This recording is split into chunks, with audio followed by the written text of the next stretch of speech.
worship leads to compassion, but when you start walking with your neighbors who are experiencing marginalization and they're vulnerable, you find your need for worship is even heightened. Your need for the word and your need for worship is even heightened because you cannot fix the problems.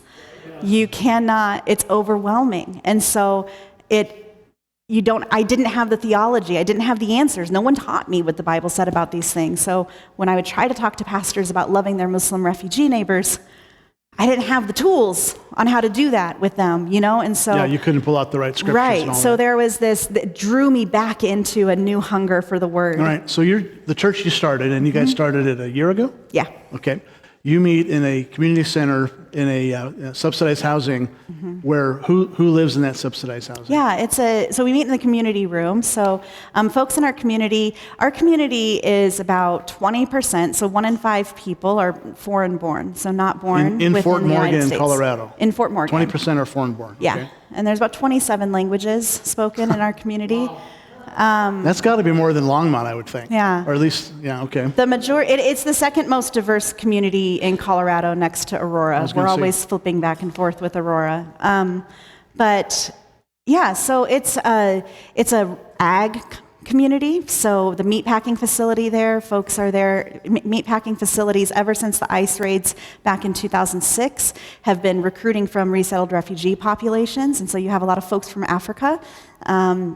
So let me jump in. So the meatpacking was primarily Spanish speakers? Prior to that. And then when immigration stepped up, they lost a lot of their employees. Yes. And so now Africans are taking the place. And so Cargill would recruit from any vulnerable population, refugees, resettled refugees. Because it's a tough job. A good one. It's a hard job. You don't have to speak English, though.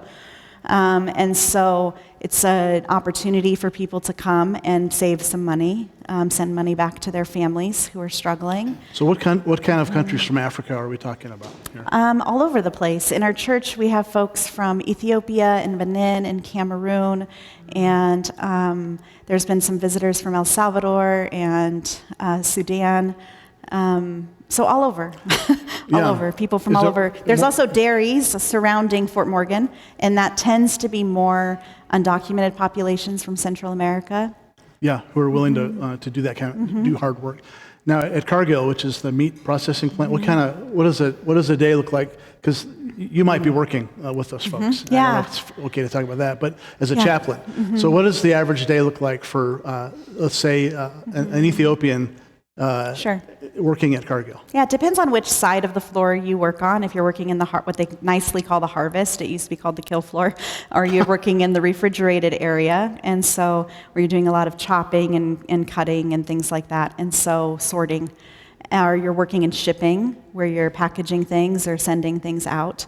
But it's repetitive tasks. You have your responsibility, you show up, so there's a lot of physical therapy that's needed often for people's hands and shoulders and feet. And because you're doing the same kind of knife movements over and over and over again. And so what's the worst of those three? Is it the chopping, the harvesting area? I don't know. Everyone would say different things. Or? Let's just say our folks from Western Africa and our folks from Eastern Africa, like all of us are just built differently. And so he's like a super big, strong guy. And he's like, I don't like that job over there, the shipping, the sorting and the shipping, because I want to be moving things. I want to be like, moving the heavy stuff like all day long. So everybody has their preference of where they want to work. Okay. Yeah. So what's it like for somebody who's from a different continent and they live in a little farming town in the northeast Colorado?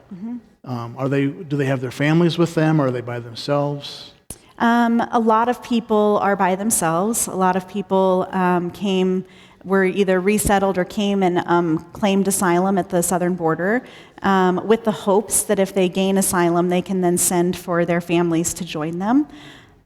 Okay. So a lot of folks are without their families or separated from their families. They're trying to make money to get their family, to take care of their family. Are they hoping to bring their family to the United States, or? Yeah, but that's a really long process, so we can get into the details. So I work in immigration and refugee work for the last 10 years, so. Yeah, you went from immigration work it's a deep dive. So do you guys have Sudanese refugees?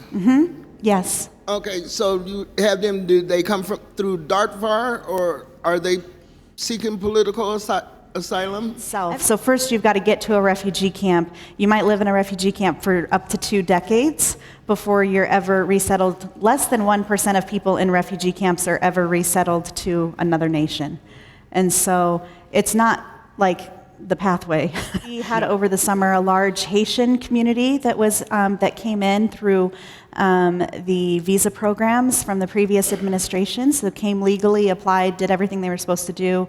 And then in the new administration, they removed that visa, which then removed status from that community. And so Cargill lost, I think, 100 workers, roughly, This was when? that were from Haiti. Just in this 24 last year, okay. 2025. So Haitians had to leave. A lot of Haitians had to leave. But then there's all of these mixing dynamics, right? So you have tensions between kind of the German-Russian community that's been in the community for decades and kind of keeps their distance from the workers, but holds all of the seats of power, right? All of the city council, all the school board, all of those things. Talks about politics in here and getting involved in those spaces.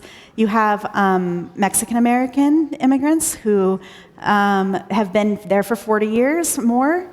And then you have newer arrivals, like I said, from Central America. You have folks from other parts of places that are suffering and where there's pain and there's hurt.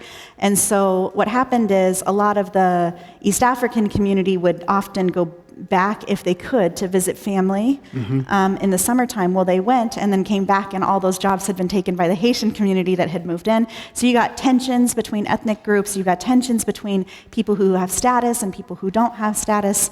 And so there's a lot going on. So it's not like everybody who's one form or another of immigrant, that all of them are just tight and hanging out with each other all the time.